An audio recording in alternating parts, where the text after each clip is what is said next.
Hello everyone, I Jhalak Patel, Assistant Professor at LJ Institute of Engineering and Technology in the Department of Electronics and Communication.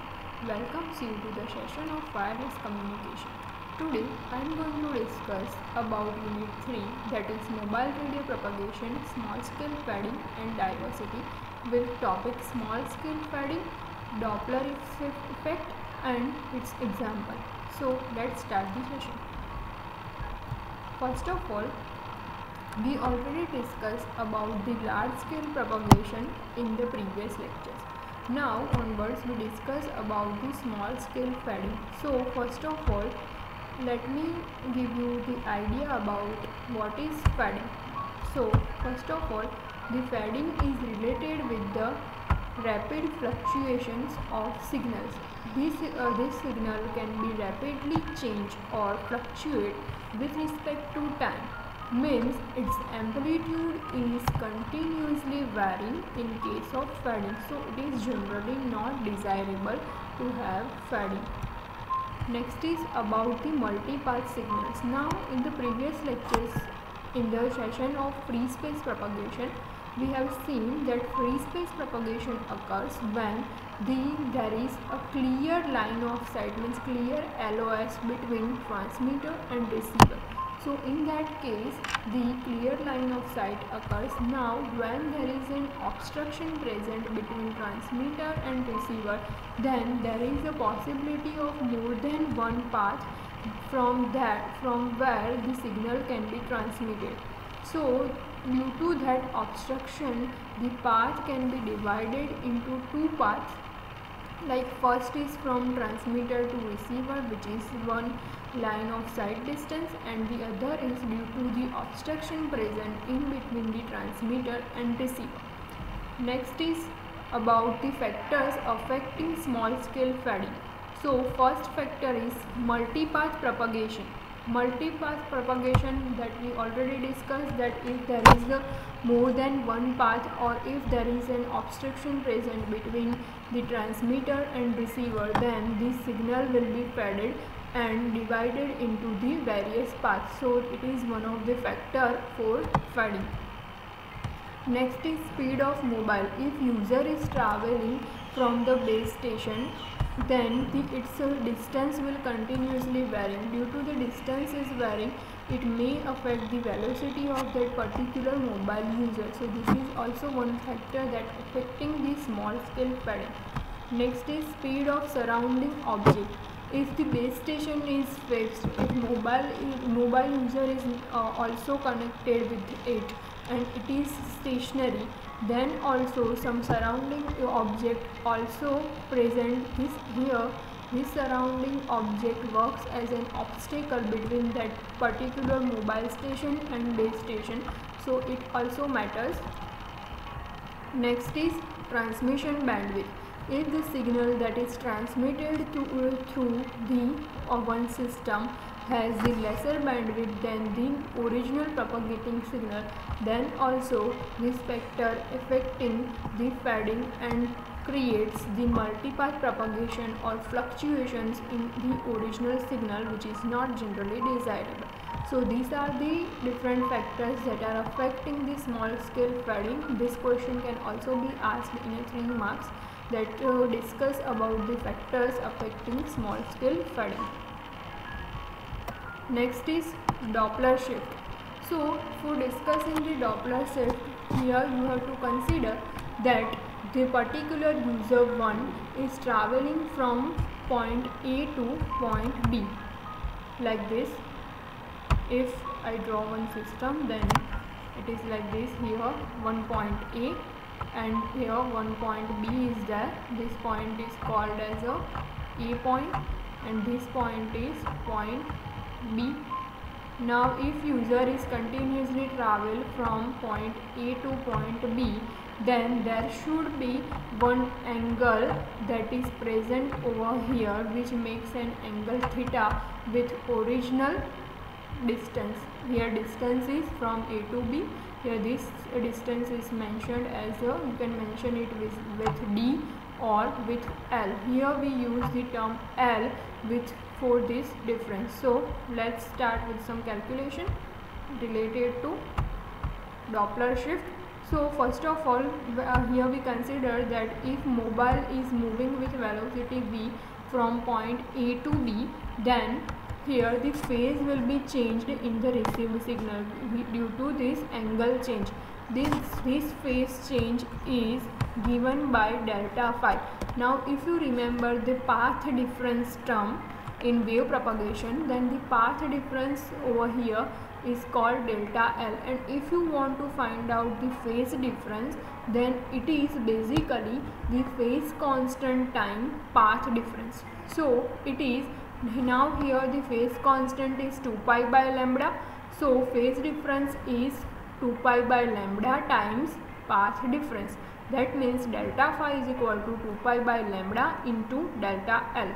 So this is our phase difference. It can also be denoted by psi.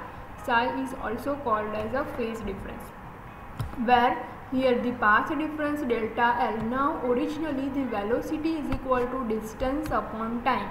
So here the delta L means the path difference, it should be multiplication of velocity and time. That means v into delta t. Now if you think about this distance, then it is d cos theta.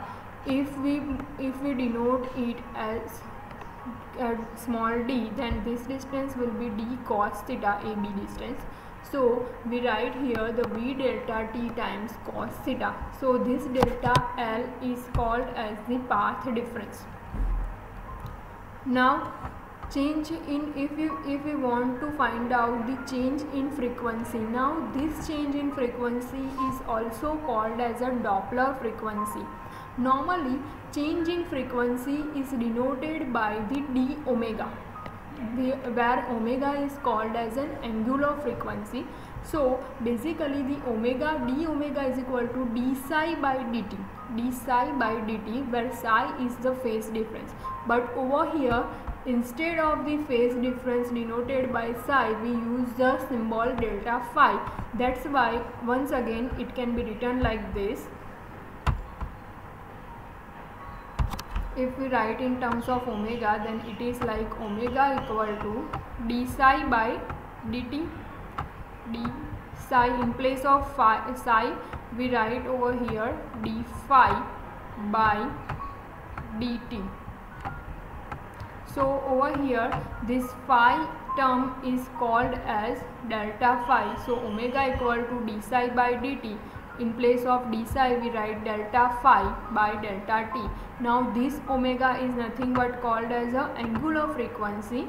So in place of this angular frequency we write 2 pi f. So basically the equation will become 2 pi f equal to delta phi upon delta t.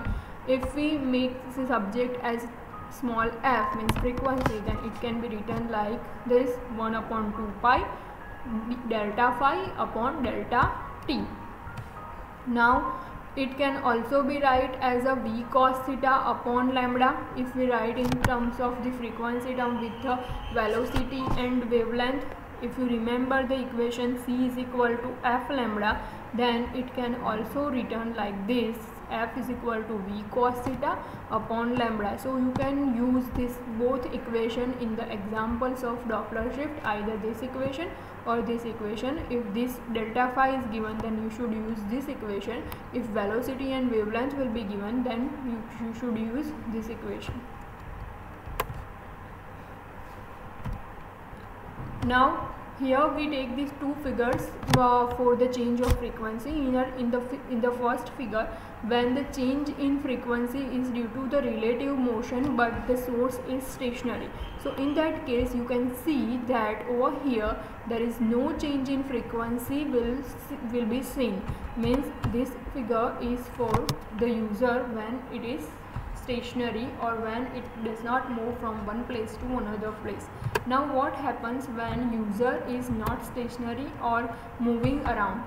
So when user is continuously moving around, so you can see that the frequency initially when user is stationary, frequency is constant, or we can say that there will be a lower frequency. But when user is moving, then when user is moving, then velocity will increase, and if velocity is increased, then according to our formula of F for Doppler shift, this last equation, you can see that if velocity will increase and Doppler frequency will also increase. So according to this, we can see that this frequency will be increases when user is moving. So these are the two concepts for Doppler shift, when how velocity is affected the shifted frequency. Next is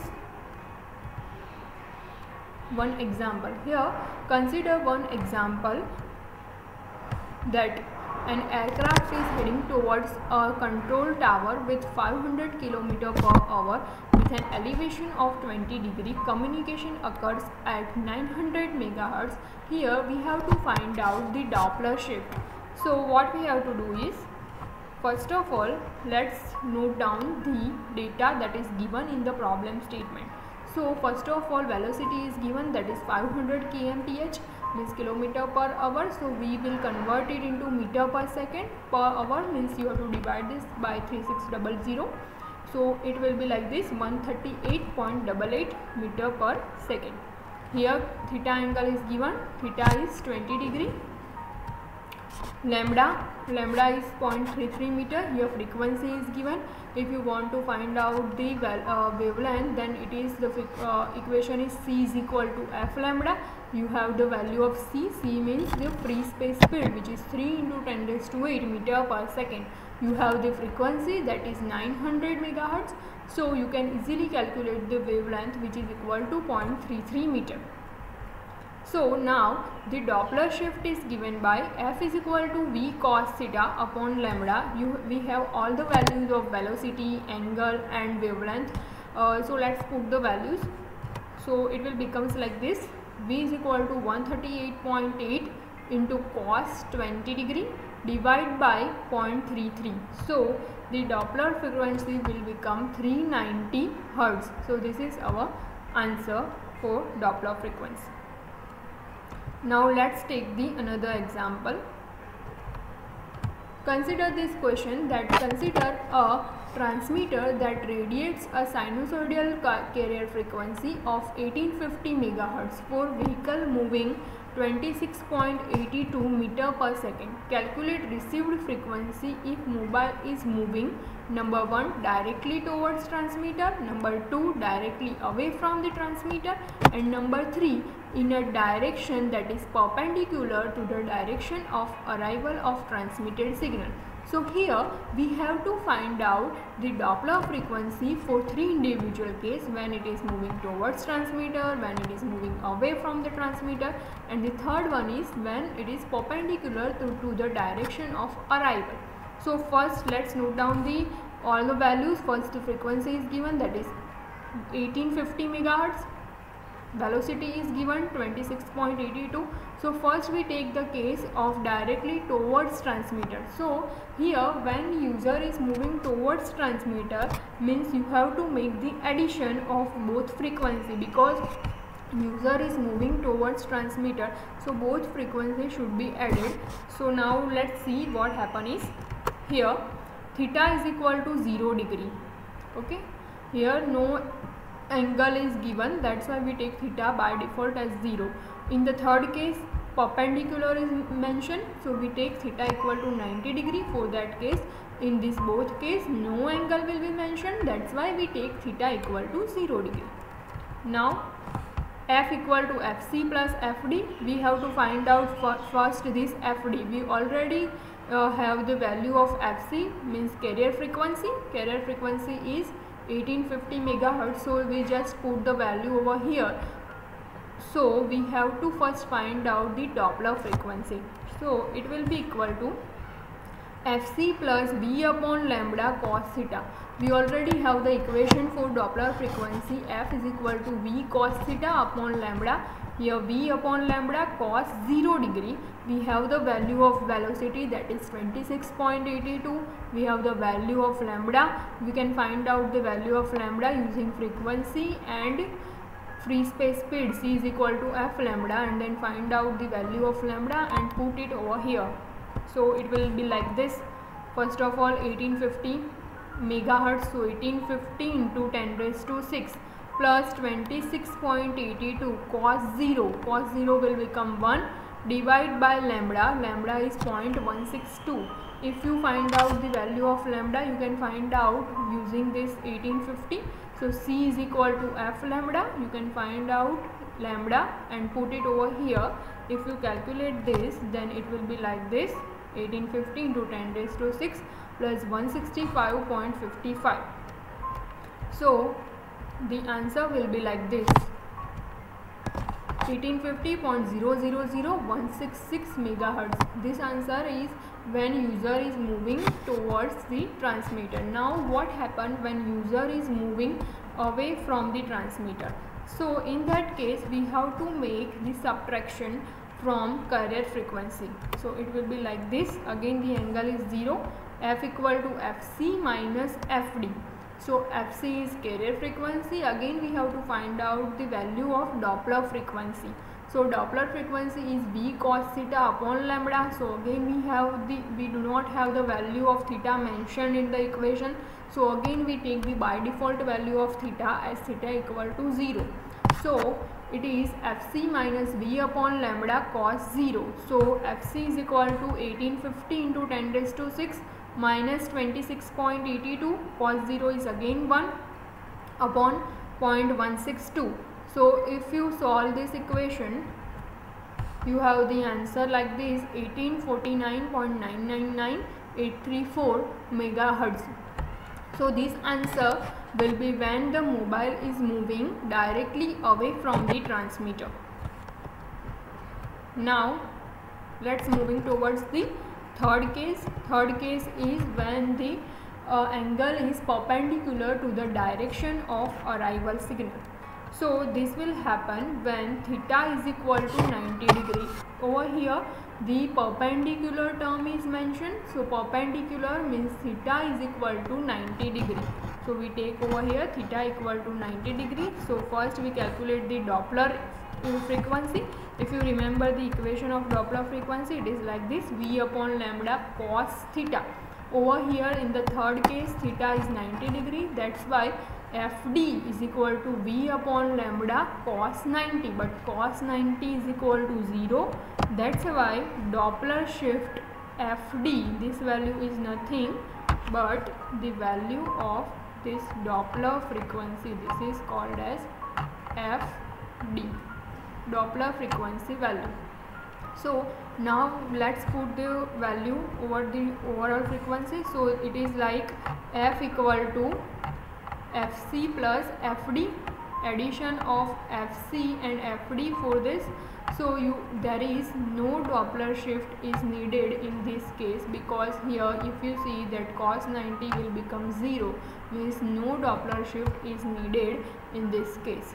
So this is the example of Doppler effect. This question is asked in the GTU for the 7 marks as an example. Now in the next session, here please mention this answer, that the received signal frequency is equal to transmitted signal frequency equal to 1850 megahertz. Now in the next session we will see about how the Doppler frequency will affect the various spreading mechanisms. Then we see another example of this Doppler effect and about the delay spread and its propagation. So if you have any query up to this, you can message me on my WhatsApp number. Thank you for watching.